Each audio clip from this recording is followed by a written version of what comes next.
Good morning, everybody. God is our source. God is our power. It gives us everything we need. Why? Because it can't give it to anything but itself as us. So all we're doing is not getting it from somewhere else. We're doing what? We're letting go and letting it out, not getting to it. This is a great awakening when we realize that the power within us as us is us. I was talking to Bev and Greg at the between services.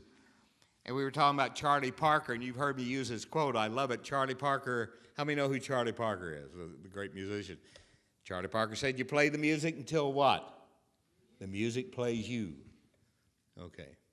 You contemplate this, you meditate, you demonstrate, you realize that the good that you're demonstrating is good enough to be true. You let that be a starting point for a greater demonstration. And you begin to move forward, letting it get better and better and better, because the good that is good in your life right now is only waiting for you to let go and let it become better. And it will if you get yourself out of the way. Thank you, Emerson.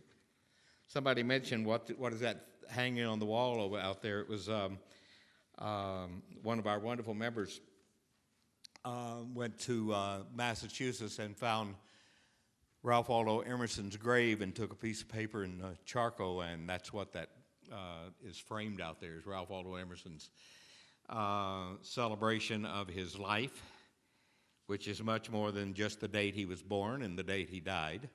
Because with Emerson, as we owe so much to, we realize that we are the ongoingness of the Emerson awareness.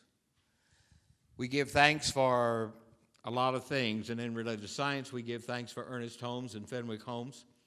When Dr. Ernest Holmes was 15 years old, he gave himself a challenge, and that was to memorize all of Emerson's essays.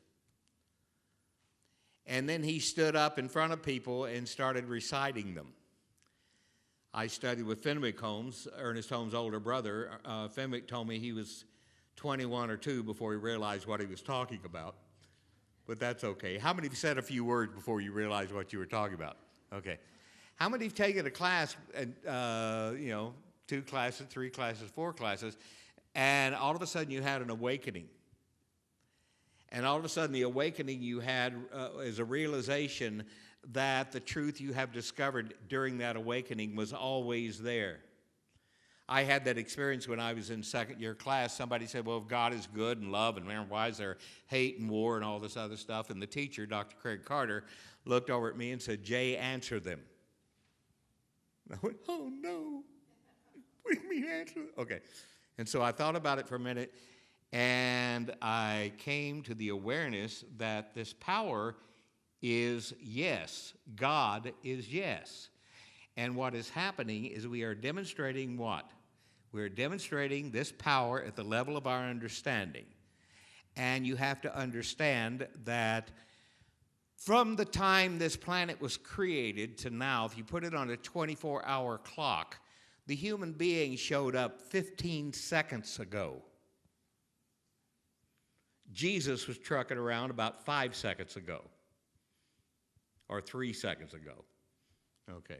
So we're just barely out of the egg. It was P.D. Ouspensky who pointed out that we have gone probably as far as we're going to go in the physical evolution, that what we're involved in right now is the beginning stages of the spiritual evolution, that we're evolving into our realization of our spiritual self. I am a spiritual being having a human experience. And it's not enough just to know that, because that can be an intellectual exercise for years until you suddenly wake up and realize it's good enough to be true. As Charlie Parker did, he played the music until the music played him. We think about greater good until we let ourselves be greater good. We think about love until we let ourselves be love. How many know there's a difference? How many know there's a difference between you light up my life and I light up my life, you light up your life, and we'll share it? How many know there's a difference in that? Okay. How many know that your greater good is waiting on what? Your decision to be what you say you know in action, not try to get it from somewhere else. Take down those walls of what? Fear, doubt, uncertainty, limited self-definition. I'm going to share these words with you. This is from Dr. Ernest Holmes. This is from the textbook. And sometimes when you hear it outside of class or hear it, there's some people who've been in religious science for years and they haven't picked up the textbook in years. But listen to the power of this statement. It's the very short paragraph with a great, you could spend a year with what I'm about to share with you. It is his definition of success and happiness. Now, our topic this morning is faith to believe it is possible. Okay. How many have thought of something, and the first thing you think of is why you can't do it? Everyone say, if I can conceive it, I can achieve it, and the only thing stopping me is me. See? So you can conceive it, you know you can achieve it, therefore you may need to go through conceiving classes, okay, and let it be underway. I had one of my wonderful teachers said once, she was standing up in front of us, and she asked the women there, how many would like to get pregnant tonight and give birth tomorrow afternoon? You need the 9 months to get well. Speaking of that, we just celebrated Malachi's first birthday. Where is he this morning? We're going to say happy birthday to him. Good. Anyhow. Okay, so you need preparation. Everyone say, if I can conceive it, then I prepare for the harvest. The what? The farmer plants the crop. He doesn't harvest it the next day. But the next thing he does after planting is what? His next thing he does is gets ready for the harvest before anybody sees any of it. Before anybody sees any of it. And you learn, if you don't do it right, wait, plant it again the next year and wait and do it right the next year. Okay. We didn't do it right this year. We have a vineyard and we had some wonderful grapes and 50 turkeys. They love those grapes. Good. And a Jack Russell Terrier to run them off. And he made friends with all of them.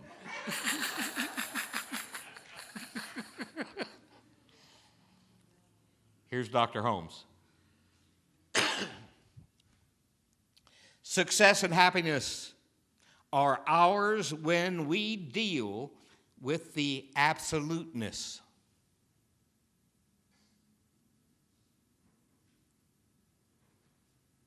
My understanding of God is God's understanding of me at the level of my understanding of God.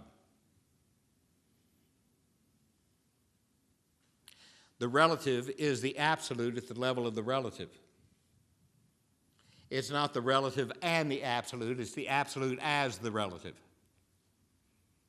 Everybody say, the piece of pie is not all the pie, but everything the piece of pie is pie. Okay.